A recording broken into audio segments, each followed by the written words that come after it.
जम्मू में भी रमसा के अंतर्गत लगे टीचर्स अपनी मांगों को लेकर प्रदर्शन कर रहे हैं और श्रीनगर में भी रमसा को लेकर यहाँ के जो बच्चे हैं वो सड़कों पर उतरे हुए हैं।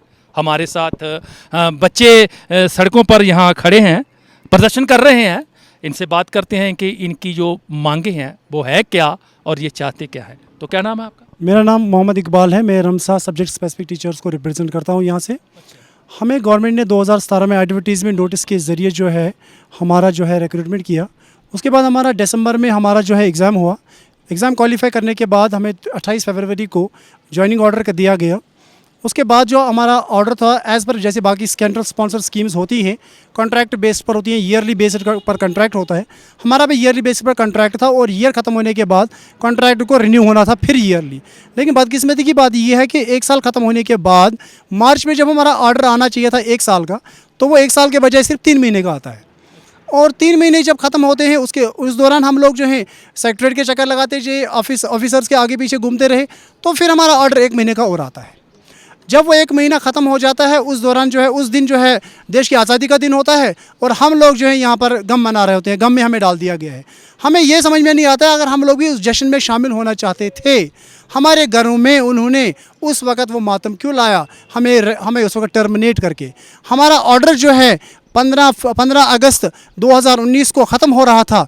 उसके बाद हमें दोबारा से कंटिन्यू होना चाहिए था, लेकिन हम लोग एक दफ्तर से दूसरे दफ्तर, एक जगह से दूसरी जगह हम लोगों ने जो है रिकमेंडेशन लाई, कभी डायरेक्टर स्कूल एजुकेशन से, कभी एसपीडी डायरेक्टर से, कभी किसी से, कभी कहीं से मांगी गई। तो हम लोग ने वो सब फॉर्मेलिटीज़ की, लेकिन फाइनली क्या हुआ, सैक में फ़ाइल 2 बार गई। सैक में अप्रूवल होने के बजाय उसको वहाँ से वापस भेजा जाता था।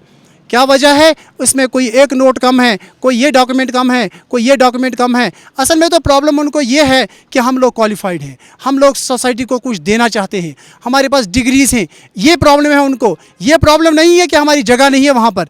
जगह क्यों नहीं है? हमें ये जो स्कूल है 110 स्कूल, ये आरएमएसएस स्कीम के तहत ही 2014-15 में अपग्रेड हुए हैं। इनमें हमें ही काम करना है, हमारे सिवा वहाँ कोई काम नहीं कर सकता है, क्योंकि वहाँ पर वैक्रिएशंस नहीं है।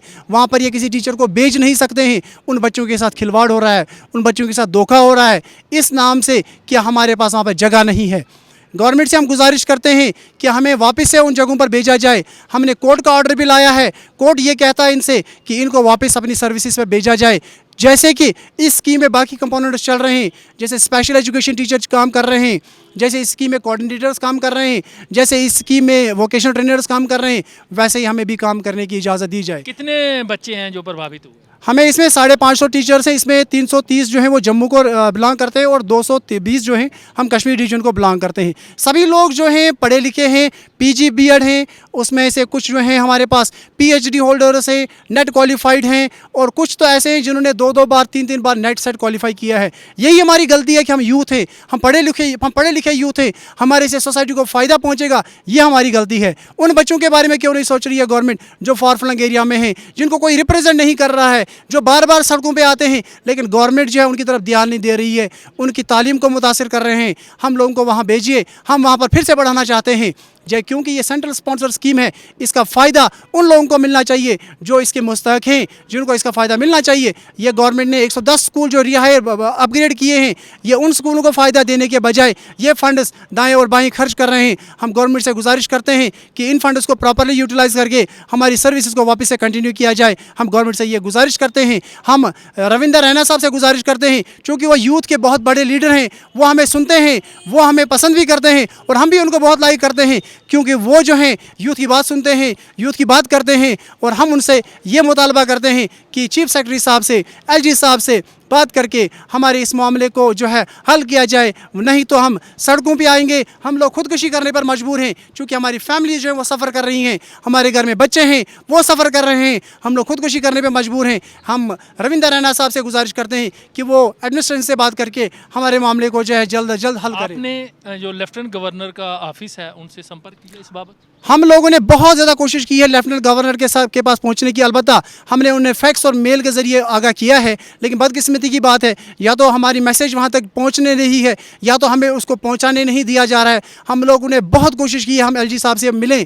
अब हम भी ये एलजी साहब से गुजारिश करते हैं आपके ज़रिए कि किसी तरह से हमें मिलने दिया जाए, हम आपसे अपनी बात रखें, और अगर आपको हमारी बात जेन्युइन लगती है तो हमें फिर रिहायर किया जाए। अगर आपको लगे कि हम भी सिंपली कोई कॉन्ट्रैक्ट था 2-3 महीने के लिए लगाया गया था, यूज़ किया तो बाहर निकाल दिया, तो हम आपसे फिर और कोई डिमांड नहीं करेंगे। लेकिन हम आपसे ये कह रहे हैं, ये सेंट्रल की स्कीम है, इस सेंट्रल स्कीम में ईयरली बेसिस पर कॉन्ट्रैक्चुअल काम करते हैं, हम लोग भी ईयरली बेसिस पर काम कर रहे हैं। अगर इनको इस स्कीम में दूसरे लोगों को लगाना है तो एडवर्टीजमेंट क्यों नहीं निकाल रहे हैं? दरअसल बात ये है, ये इस स्कीम को यहीं पर बंद करना चाहते हैं, इस स्कीम के फंड्स को दाएं बाएं खर्च करना चाहते हैं, इस स्कीम का फ़ायदा लोगों को नहीं देना चाहते हैं। मैं गुजारिश करूँगा हमारी एलजी हुकूमत से कि इस बात पर गौर करके इस मामले में मुदाखलत करके हम 550 लोगों की फैमिलीज़ को बचाया जाए, हमारे रोज़गार को बचाया जाए। नहीं, उनका तो कहना है कि आपको कॉन्ट्रैक्ट पे लगाया गया था। जी। और जब कॉन्ट्रैक्ट ही खत्म हो गया तो फिर आप कैसे उम्मीद कर सकते हैं? जी, बिल्कुल। जैसे बाकी स्कीम्स जो सेंटर की स्कीम्स होती हैं उनके नॉर्म्स ही यही होते हैं कि स्कीम के अंडर जो भी एम्प्लॉयमेंट होती है वो कॉन्ट्रैक्चुअल एम्प्लॉयमेंट होती है, और हमारी एम्प्लॉयमेंट भी कॉन्ट्रैक्चुअल ही थी। हम भी गवर्नमेंट से कोई रेगुलर डिमांड नहीं कर रहे हैं, हम गवर्नमेंट से डिमांड यही कर रहे हैं कि जब तक स्कीम फंक्शन कर रही है हम तब तक काम करेंगे, जब स्कीम बंद हो जाएगी हम लोग आपसे कोई रेगुलर कोई पॉलिसी वगैरह का डिमांड नहीं करते हैं। गवर्नमेंट चाहे तो हमें ईयरली बेसिस पर भी ऑर्डर दे सकती है, हम कोई भी एक ही ऑर्डर उनसे नहीं मांग रहे हैं कि वन टाइम हमें ऑर्डर दे दीजिए, हम ईयरली बेसिस पर हमें ऑर्डर दिया जाए ताकि गवर्नमेंट को इस बात का डर ना रहे कि हम लोग कल को रेगुलर की डिमांड ना करें। तो अगर सरकार नहीं मानती तो फिर आप क्या करें? हम लोग सड़कों पे आएंगे, हम अपनी फैमिलीज़ को लेकर रोड पर बैठ जाएंगे। हम तो मजबूर हैं खुदकुशी करने के लिए, हमारे बच्चे मजबूर हैं सड़कों पे आने के लिए, हम लोग तो बेरोज़गार हो रहे हैं, हमारी जो सोसाइटी में जो इज़्ज़त है वो ख़राब हो रही है। गवर्नमेंट ने जॉब दिया, 2 साल नौकरी की, 2 साल नौकरी करने के बाद हमें विदाउट नोटिस बाहर निकाला गया है। सब लोग तो ये सोचते हैं हम जॉब कर रहे हैं, लेकिन उनको हम क्या जवाब दें जिनको ये मालूम नहीं है कि हमें गवर्नमेंट ने विदाउट एनी नोटिस हमें जो है गवर्नमेंट जॉब से बाहर निकाला है। उन्हें हम क्या जवाब दें इस बात का? धन्यवाद। सरकार को चाहिए कि ये जो पढ़े लिखे बच्चे हैं, ये जो टीचर उन्होंने रमसा के अंतर्गत लगाए थे, इनकी जो जायज़ मांग है उसकी ओर ध्यान दे ताकि ये भी अपनी रोजी रोटी का जुगाड़ बना सके।